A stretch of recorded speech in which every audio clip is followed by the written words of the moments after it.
Hello people, Assalamu alaikum. I hope you are doing well. I'm doing well as well. Today I'm here for walk with my son and he's sleeping in his pram.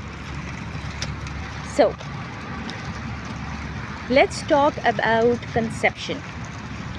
बहुत ही common मसला, शादी हो गई है जी, 6 महीने हो गए, 8 महीने हो गए हैं, सास ने सवाल कर लिए, नंद ने धक्के दे दिए, आप प्रेग्नेंट क्यों नहीं हो रही, आप प्रेग्नेंट क्यों नहीं हो रही, वगैरह वगैरह, ठीक है।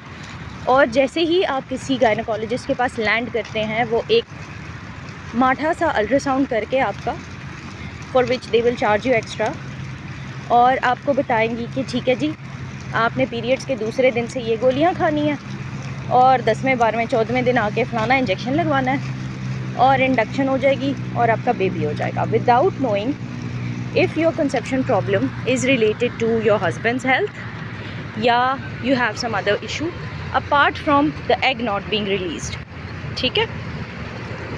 कभी भी पूरा हार्मोन प्रोफाइल और complete checkup along with the transvaginal scan करवाए बगैर आपको इंडक्शन नहीं लेनी चाहिए, ठीक है। आपको लिट्राजोल दी जाती है, आपको क्लोमिफिन या क्लोमिड दी जाती है, these are not good options. हर एक इंडक्शन साइकिल जो आप लेते हैं और वो ज़ाया हो जाता है या ज़ाया नहीं भी होता, हर इंडक्शन साइकिल आपकी एज में 5 साल आपको आगे ले जाता है। बहुत सारे ऐसी ख़वातीन जो बहुत लेटर ऑन इनफर्टिलिटी स्पेशलिस्ट गायनोकोलॉजिस्ट्स के पास पहुंचती हैं, वो अपना ओवेरियन रिज़र्व एग्जॉस्ट कर चुकी होती हैं। ऐसा क्यों होता है? ऐसा इसलिए होता है कि जब अभी आप पैदा भी नहीं हुई होती, आपकी माँ के पेट में जब ये डिसाइड हो जाता है कि आप एक लड़की हैं और आपकी ओवरीज़ एग्जिस्ट करती हैं, उस वक़्त आपकी ओवरीज़ में जितने एग्स होते हैं, आपकी पूरी ज़िंदगी के लिए उतने ही एग्स रहते हैं, नए एग्स नहीं बन सकते।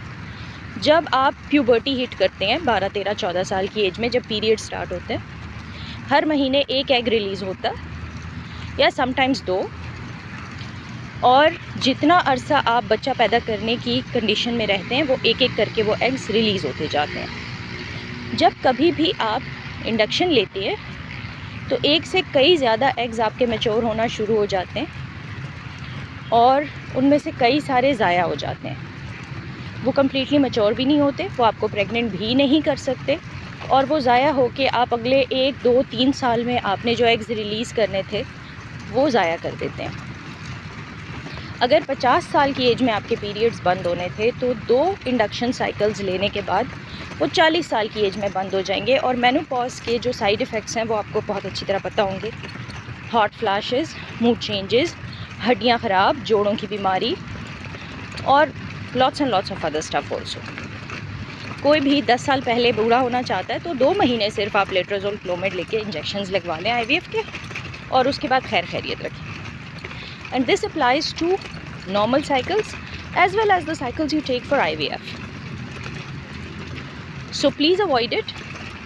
सबसे पहले जब आप डॉक्टर के पास जा रहे हैं, उससे भी पहले अपने हस्बैंड का सीमेन एनालिसिस करवाएं from a very reliable and good lab. उसके बाद डॉक्टर के पास जाएं, अपना हार्मोन प्रोफाइल करवाएं, TVS करवाएं, और ये देख लें बहुत अच्छे तरीके से कि कोई प्रॉब्लम एग्जिस्ट करती है क्या वाकई में, the eggs are not getting mature, and later on please go for the induction cycle.